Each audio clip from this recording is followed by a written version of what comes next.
आपको आज एक कहानी सुनाने जा रही हूँ। कहानी किसकी है? कहानी है टोपी बेचने वाले की, टोपी विक्रेता की कहानी है। एक बार एक टोपी बेचने वाला होता है, वो अपनी टोपियों को, उसकी टोपियां बहुत ही अच्छी होती है, बहुत ही बड़ी डिजाइन में बनाई होती है और बहुत ही अच्छी डिजाइन से उसको वर्क किया होता है और उसकी टोपियां प्रसिद्ध होती है। तो वो एक बार अपनी टोपियां बेचने के लिए एक गांव, पास के गांव में जाता है और वहां पर जाकर क्या करता है, अपनी टोपियां बेचता है। वहां की उसकी पूरी टोपियां बिक जाती है। गांव वाले अच्छे से सब क्या करते हैं, अपने लिए टोपियां खरीद लेते हैं। फिर दूसरे दिन वापस से सेलमैन अपने घर आ जाता है, रात को सो जाता है और दूसरे दिन फिर खूब सारी टोपियां लेकर अपनी पोटली में और वापस से बेचने के लिए निकलता है। जब वो वापस बेचने के लिए निकलता है तो अब की बार जो गाँव है वो काफी दूर है, वो काफी दूर होने के कारण वो क्या करता है, बीच रास्ते में एक पेड़ की छांव में आराम करने का सोचता है और वो एक बड़े सारे पेड़ के पास आराम करने के लिए रुक जाता है। और जिसे वो सुबह का समय होता है, ठंडी ठंडी हवा चल रही होती है और वो क्या करके आता है, नाश्ता करके आता है, जिसकी वजह से उसे गहरी नींद, पेड़ की छांव में गहरी नींद आ जाती है। वो पेड़ की छांव में अच्छी से नींद ले लेता है। उसे नींद में सोए हुए देख बंदर सोचते कि भाई देखते हैं उसके पास इतनी बड़ी जो पोटली है उसमें क्या है। और बंदर जब उसकी पोटली को खोलते हैं तो उस पेड़ पे खूब सारे बंदर होते हैं। आपके जैसे बंदरों की पलटन भी कहाँ रहती है, उस पेड़ पर रहती है। तो वो बंदरों की पलटन क्या करती है, नीचे आती है और सेल्समैन की सारी टोपियां अपने सर पर ओढ़ लेती है। देखता है कि भाई ये सेल्समैन ही तो टोपी बेचने वाला भी तो अपनी टोपी सर पे रखा हुआ है, तो इसमें पोटली में जितनी भी सारी टोपियां वो क्या करते हैं, हम अपने सर पर रख लेते हैं। अब भाई सेल्समैन की जो टोपियां थी सारी उसने अपने सर पर, बंदरों ने अपने अपने सर पे रख ली।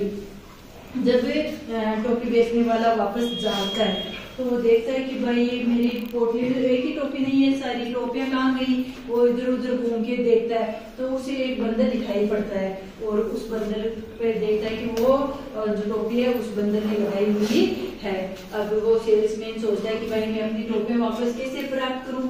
वो काफी कोशिश करता है, काफी विनती करता है, बंदरों को कभी केले दे के लालच देता है, कभी अनेक फ्रूट दे के लालच देता है, लेकिन बंदर उसकी नहीं मानते है या सुनते ही नहीं है। वो टोपियां सेल्समैन के पास नहीं आती है। अब भाई सेल्समैन एक पत्थर उठा के फेंकता है, वो पत्थर उठा के बंदर पे फेंकता है। उसे गुस्सा आ गया बंदर पे, भाई कितनी देर से मैं विनती कर रहा हूँ, भाई मेरी टोपियां दे दो, मेरी टोपियां दे दो, नहीं दे रहे। तो उसे गुस्सा आ जाता है और क्या करता है, एक पत्थर उठा के फेंकता है। ऊपर से बंदर उस पत्थर को पकड़ के वापस क्या करता है, उस सेल्समैन के मारता है। तो सेल्समैन सोच रहा है ऐसी तो ये तो इतने सारे बंदर हैं, मेरे को मार देंगे पत्थर फेंक फेंक के, इस प्रकार से मैं टोपियां वापस प्राप्त नहीं कर पाऊंगा और मेरा शरीर भी क्या हो जाएगा, घायल हो जाएगा। तो वो दिमाग लगाता है, बैठे बैठे ऐसे जोर लगा के सोचता है कि भाई मैं क्या करूं, मैं क्या करूं कि मेरी सारी टोपियां मेरे पास वापस आ जाए। उसे एक तरकीब सूझती है, वो अपनी टोपी उतारता है और ऊपर की तरफ फेंक देता है। इतने में सारे बंदर क्या करते हैं, अपनी टोपियां उतारते हैं और वापस फेंक देते हैं। जैसे ही बंदर टोपी फेंकता है वो जल्दी जल्दी में क्या कर लेता है, अपनी टोपी इकट्ठी कर लेता है और टोपियों को अपने बैग में रख के बेचने के लिए चला जाता है। इस कहानी से क्या शिक्षा मिलती है भाई?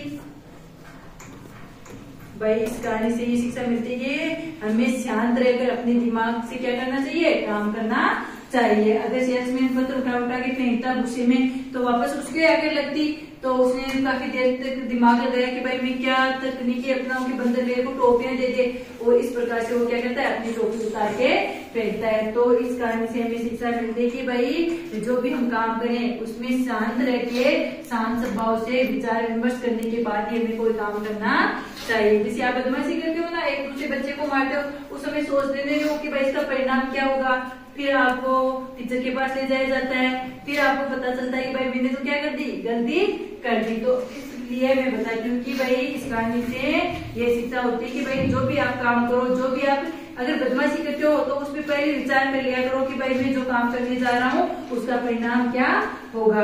और इस प्रकार से सेल्समैन ने अपनी सारी टोपियां बचा ली और अपनी जो है जिंदगी भी बचा ली और दूसरे गाँव के लिए चल पड़ा। कहानी समझ में आई?